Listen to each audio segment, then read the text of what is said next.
hari ini adalah kelas tes karakteristik pribadi. Dalam hal ini materi pelayanan publik dan profesionalisme. Eh, jadi, untuk materi tes karakteristik pribadi ini, kita merujuk ke Peraturan Menteri Pan-RB nomor 27 tahun 2021. Nah, adapun beberapa aspek yang diujikan di dalam tes karakteristik pribadi ada 6, teman-teman.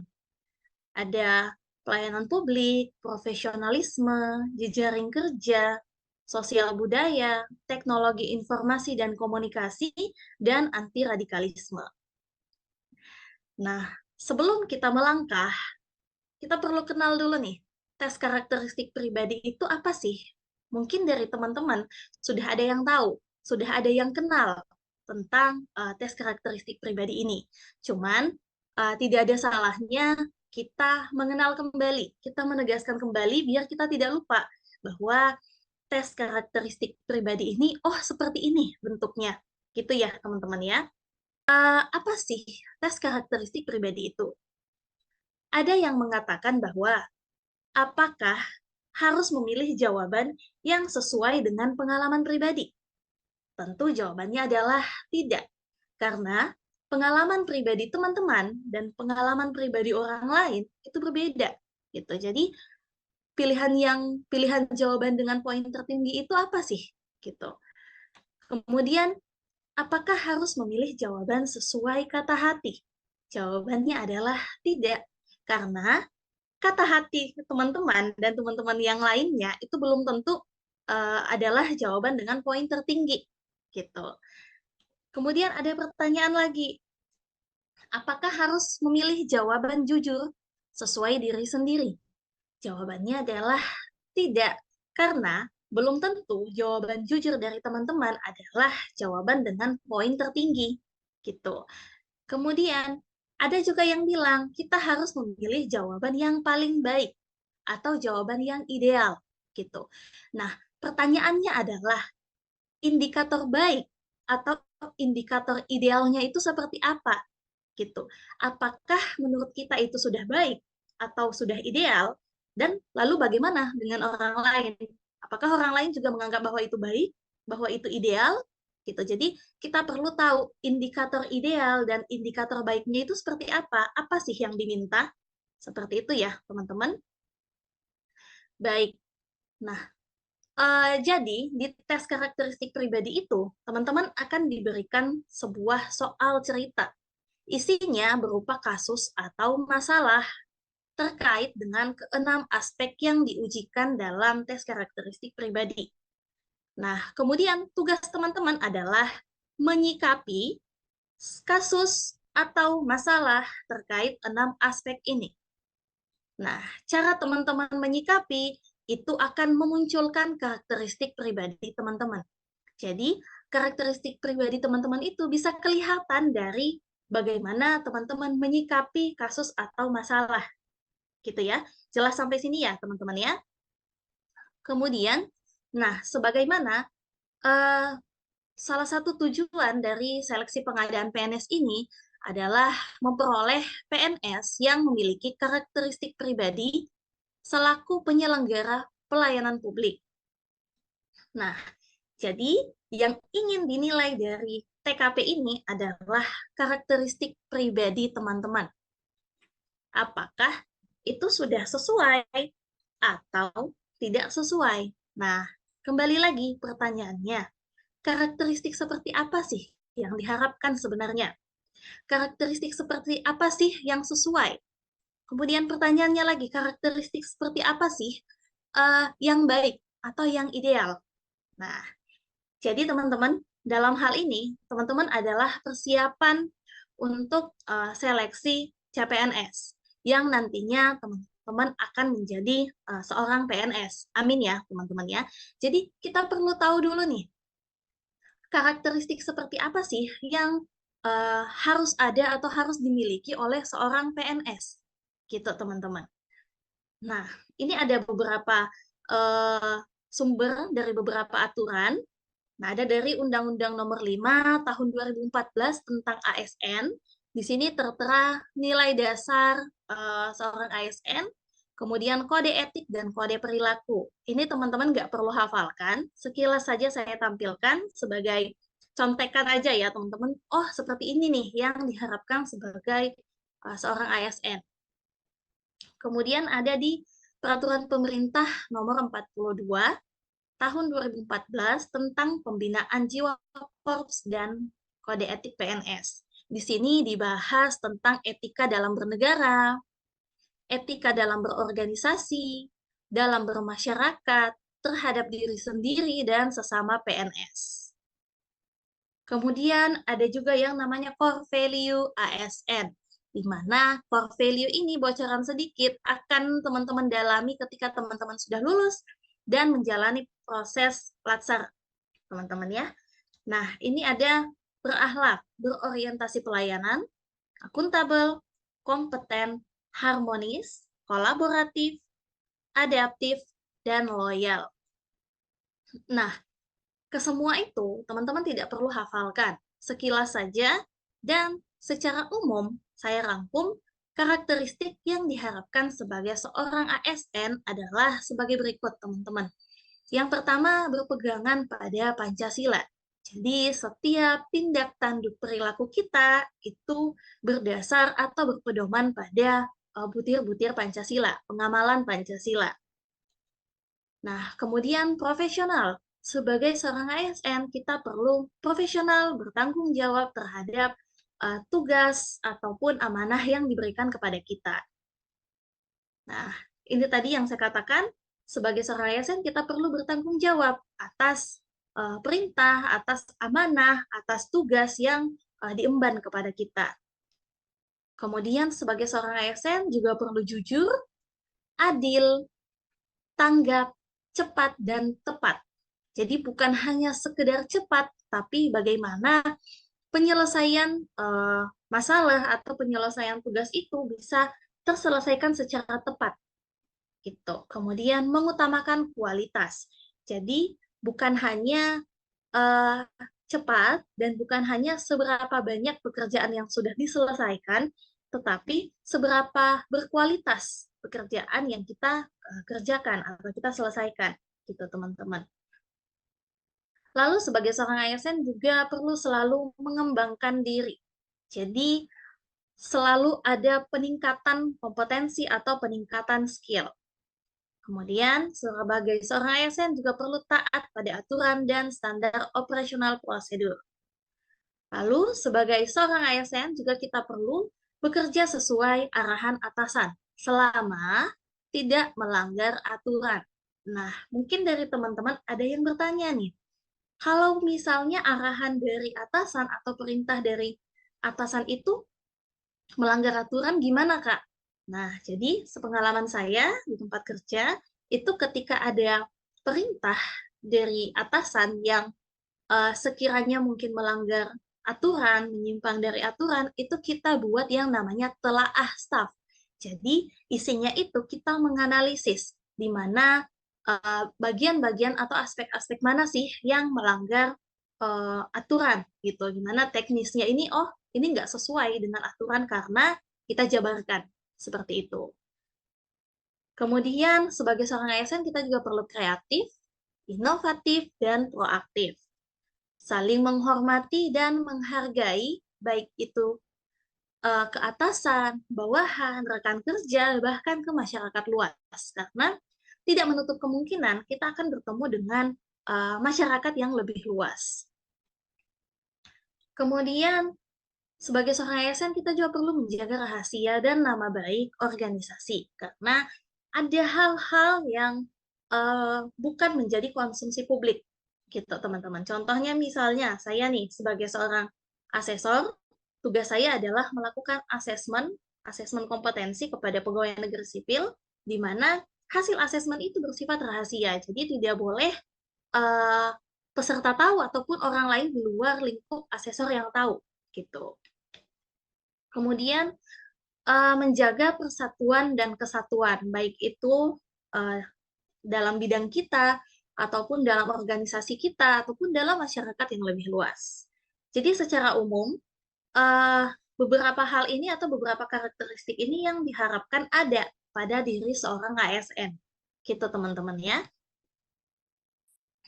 Nah, ini ada beberapa tips dan trik dari saya untuk mengerjakan soal-soal tes karakteristik pribadi.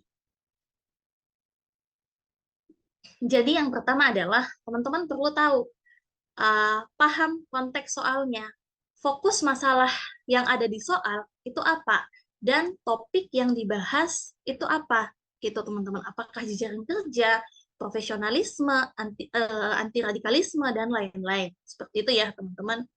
Hanya saja, sepengalaman saya, pada saat teman-teman sudah mulai menghadapi SKD, dalam hal ini tes karakteristik pribadi, terkadang soalnya itu sudah tidak kelihatan lagi nih, samar-samar topik yang dibahas gitu. Entah itu dia bisa masuk di sosial budaya, dia masuk di pelayanan publik, kadang seperti itu ya, teman-teman sudah tidak terlalu jelas gitu. Makanya penting bagi teman-teman untuk mempelajari 6 aspek yang ada di karakteristik pribadi ini. Gitu ya, teman-teman. Dan yang paling penting adalah teman-teman fokus pada masalah. Tahu apa masalah yang sedang dibicarakan gitu supaya memudahkan teman-teman nantinya memilih pilihan jawaban dengan poin tertinggi. Gitu ya, teman-teman. Kemudian, setelah teman-teman paham masalahnya apa, teman-teman perlu paham peran dan posisi teman-teman itu sebagai apa. Sebagai atasankah, staf, teknisi, dan lain-lain. Karena ini akan mempengaruhi teman-teman pada saat memilih pilihan jawaban. Oke. Kemudian, teman-teman juga perlu tahu tugas dan wewenang teman-teman terkait dengan peran dan posisi teman-teman yang disebutkan di dalam soal, karena itu juga akan menentukan bagaimana teman-teman dalam memilih jawaban. Gitu ya, teman-teman. Namun perlu diingat, dalam soal itu tidak selalu disebutkan peran teman-teman di situ.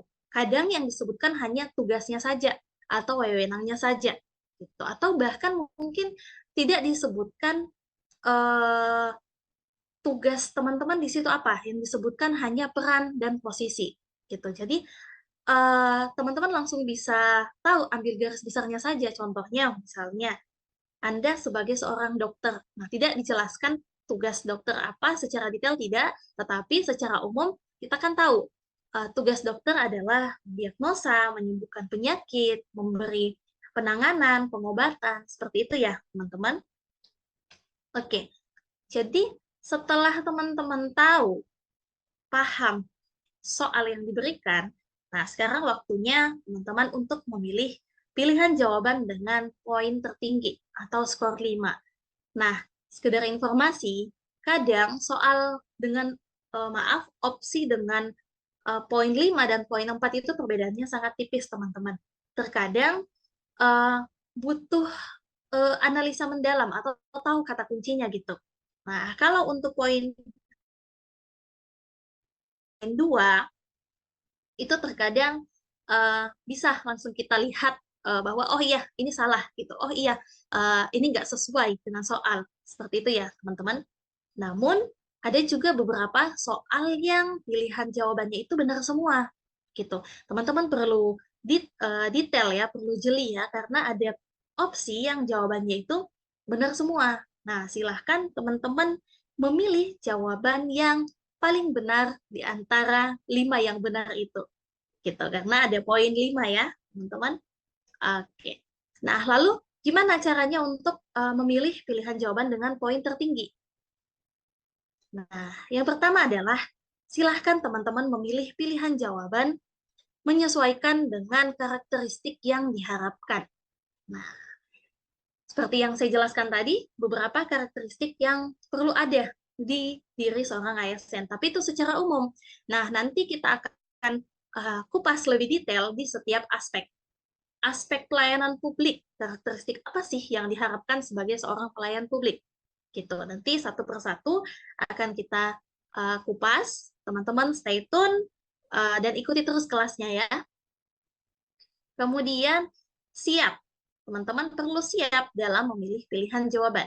Yang pertama adalah solutif. Jadi, teman-teman perlu memilih pilihan jawaban yang menawarkan solusi di dalamnya.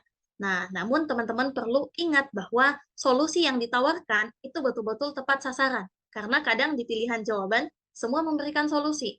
Tapi teman-teman pilih mana nih solusi yang paling tepat, solusi yang paling efektif. Nah, begitupun dengan inisiatif. Jadi, di dalam memilih pilihan jawaban, teman-teman perlu memilih pilihan jawaban yang pernyataannya itu ada sikap inisiatif di dalamnya. Jadi tanpa disuruh, dia tahu, oh ini tanggung jawab saya. Oh, ada orang yang memerlukan bantuan. Jadi saya mendatanginya, bertanya apa yang dibutuhkan. Seperti itu. Kemudian teman-teman pilih juga pernyataan yang ada aksi di dalamnya.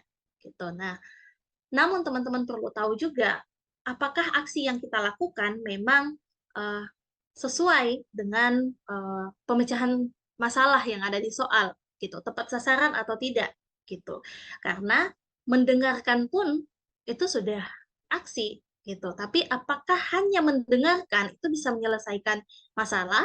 Nah, tentu tidak ya, teman-teman. Jadi perhatikan baik-baik soalnya dan pilihan jawabannya. Kemudian prioritas. Nah, teman-teman juga perlu perhatikan prioritas karena terkadang di soal, teman-teman dihadapkan oleh dua atau lebih kondisi masalah ataupun mungkin kondisi yang darurat. Kadang teman-teman dihadapkan pada situasi yang satunya urgent, satunya tidak mungkin ya. Nah, teman-teman silahkan memilih mana nih yang perlu diselesaikan terlebih dahulu. Nah, kadang juga teman-teman diperhadapkan oleh situasi yang dua-duanya darurat, mendesak dan darurat. Nah, di situ silahkan teman-teman memilih pilihan jawaban yang bisa menghandle keduanya. Gitu ya, teman-teman. Oke, jadi inilah tips dan trik dalam menghadapi soal TWK. Nah, baik teman-teman. Jadi, pada malam hari ini kita akan membahas mengenai pelayanan publik dan profesionalisme. Jadi yang pertama adalah membahas pelayanan publik. Kita akan bahas pengertian, karakteristik, dan masalah yang ada di dalam pelayanan publik. Nah, jadi teman-teman, di aspek pelayanan publik ini, yang akan digali adalah bagaimana teman-teman mampu menunjukkan perilaku keramah tamahan dalam bekerja agar bisa memenuhi kebutuhan dan kepuasan orang lain, masyarakat atau stakeholder atau pihak-pihak terkait. Nah, jadi TKP untuk aspek pelayanan publik ingin menilai atau ingin melihat apakah teman-teman mampu nih menunjukkan perilaku keramah tamahan dalam melayani masyarakat, dalam memenuhi kebutuhannya dan memenuhi kepuasannya gitu.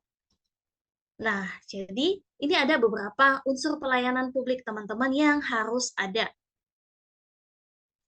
Jadi, yang pertama adalah organisasi penyelenggara atau pelayanan publik. Jadi yang pertama perlu ada, atau dengan kata lain fasilitas ya, teman-teman seperti puskesmas, kantor capil misalnya, kemudian posyandu, seperti itu ya, teman-teman fasilitas pelayanan publik. Kemudian yang kedua yang perlu ada adalah penerima layanan. Dalam hal ini adalah masyarakat atau pihak-pihak terkait. Kemudian perlu ada kepuasan yang diberikan atau diterima oleh penerima layanan. Jadi teman-teman, bukan hanya ada fasilitas, bukan hanya ada penerima layanan atau ada masyarakat, tetapi bagaimana masyarakat atau pihak-pihak terkait ini sebagai penerima layanan bisa merasa puas terhadap pelayanan kita, bisa merasa bahwa oh iya kebutuhan saya betul-betul bisa terpenuhi, oh iya keluhan saya betul-betul bisa teratasi, gitu ya teman-teman. Jadi ketiga unsur ini perlu ada. Dan yang utama adalah bagaimana masyarakat itu bisa puas dengan pelayanan yang kita berikan. Oke. Nah, jadi intinya dalam pelayanan publik adalah bagaimana kita melayani kebutuhan atau keluhan untuk kepuasan masyarakat. Oke. Jadi teman-teman ingat konsepnya ya, kata kuncinya adalah kepuasan masyarakat. Nah, eh, dalam pelayanan publik, nah, kita perlu punya beberapa karakteristik di diri kita nih, sebagai seorang pelayan publik. Sebelum saya tampilkan, boleh nih kita sharing ya, teman-teman ya. Kira-kira menurut teman-teman, apa sih yang perlu dibutuhkan eh, di diri kita sebagai pelayan publik? Boleh teman-teman kita sharing? Oke, sopan santun. Sopan santun. Komunikatif. Oke, ramah, profesional. Oke, adaptif, cekatan. Oke, 3S, senyum salam sapa. Tanggap. Oke. Nah, nah, ini betul. Semua karakteristik ini perlu ada di diri kita sebagai seorang pelayan publik. Nah, ini saya tampilkan satu persatu dari saya. Nah, komunikatif. Betul, seperti yang teman-teman katakan tadi, perlu kita sebagai pelayan publik perlu komunikatif. Jadi, bagaimana kita menyampaikan informasi kepada masyarakat atau stakeholder yang sedang membutuhkan bantuan, gitu. Jadi, bagaimana kita mampu memenuhi apa kebutuhan mereka, memenuhi apa keluhan mereka. Oke, gimana teman-teman? Masih putus-putus kah? Atau aman? Oke, oke deh. Baik. Kita lanjut. Nah, yang kedua adalah proaktif. Jadi, sebagai pelayan publik, kita perlu proaktif, teman-teman. Jadi, ketika misalnya ada sesuatu atau ada masyarakat yang membutuhkan bantuan, nah, di situ kita sebagai pelayan publik, kita perlu proaktif atau ada inisiatif. Karena kita tahu bahwa, oh iya, saya di bagian pelayanan publik atau saya di bagian resepsionis, misalnya. Jadi, silahkan teman-teman berinisiatif, proaktif menanyakan, eh, ada perlu apa atau ada yang bisa saya bantu, seperti itu. Jadi sebagai pelayan publik, teman-teman perlu proaktif. Tanpa disuruh, teman-teman tahu bahwa, oh, orang lain eh, ada kebutuhan nih, ada keperluan nih, gitu ya, teman-teman. Nah, kemudian sebagai pelayan publik, kita juga perlu menjadi pendengar yang baik. Nah, kenapa perlu menjadi pendengar yang baik? Supaya kita bisa memahami dengan baik apa sebenarnya kebutuhan masyarakat atau apa sebenarnya yang menjadi keluhan masyarakat.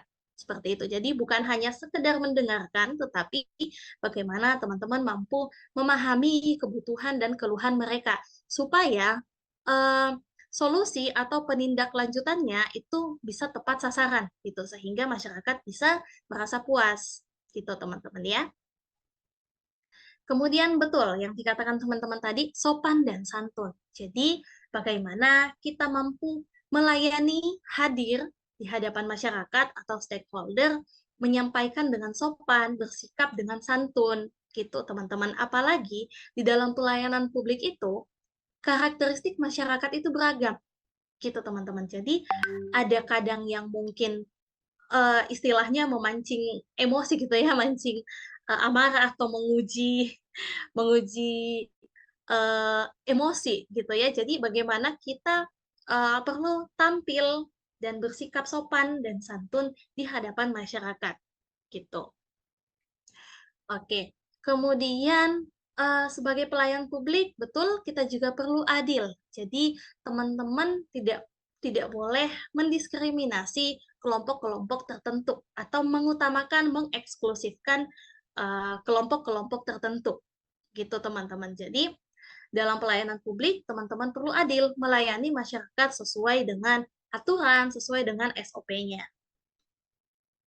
Nah, kemudian teman-teman juga perlu solutif. Sebagai pelayanan publik, teman-teman juga perlu tahu solusi apa sih yang paling tepat untuk memenuhi kebutuhan ataupun keluhan dari masyarakat.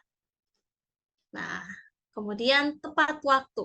Nah, jadi sebagai pelayan publik, teman-teman perlu tepat waktu dalam melayani atau melakukan pelayanan pada masyarakat. Gitu teman-teman ya. Jadi ini beberapa karakteristik yang dibutuhkan dalam pelayanan publik.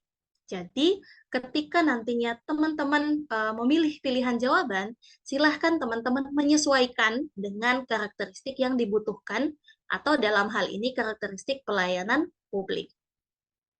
Oke, ada pertanyaan dari teman kita, bagaimana kita mengenali tipe soal TKP mana yang pelayanan publik, mana yang jejaring kerja, sosial budaya, dan sebagainya. Nah, itu nanti akan kita bahas di setiap materinya ya, teman-teman.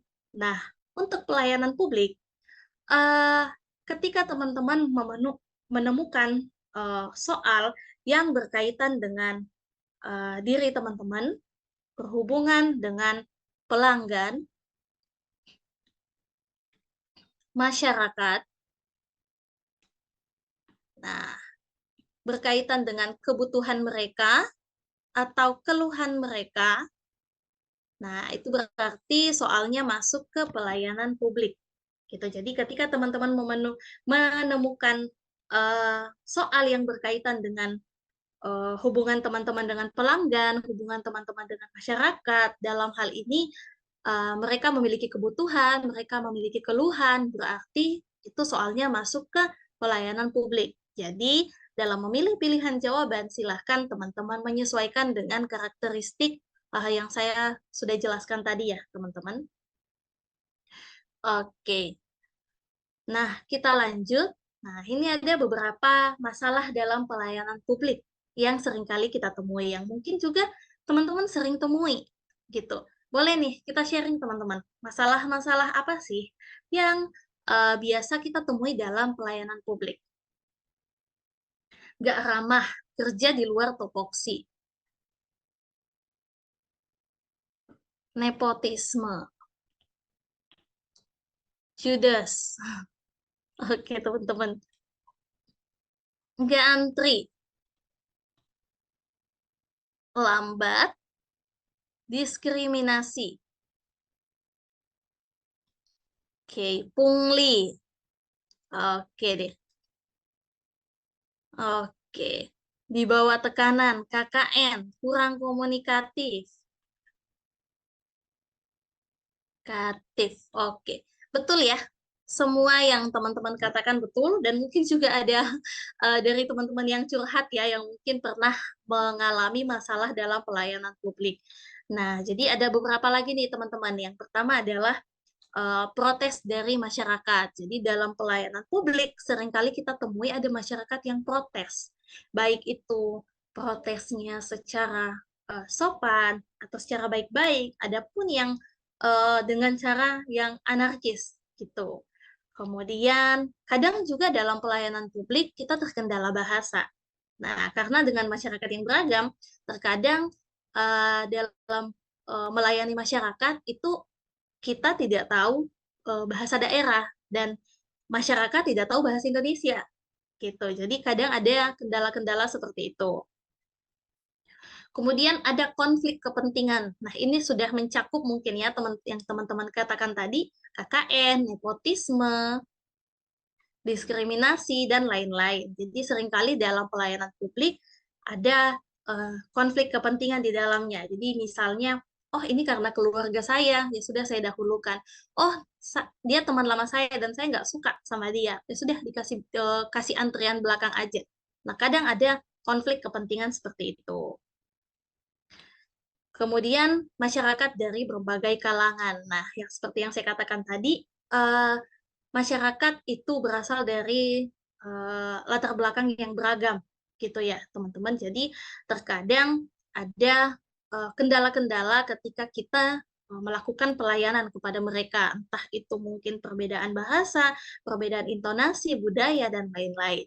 Jadi ini adalah beberapa contoh dalam masalah di pelayanan publik gitu teman-teman, dan tidak menutup kemungkinan masalah-masalah seperti ini diangkat di dalam soal gitu. Jadi teman-teman perlu tahu, oh masalah-masalah yang biasa ada di pelayanan publik itu seperti ini gitu. Jadi ketika teman-teman eee, menemukan misalnya ada soal yang terkait dengan kasus ini, mendiskriminasi dalam pelayanan publik atau mendahulukan keluarganya, nah itu berarti masuk ke, aspek soal pelayanan publik, gitu teman-teman ya.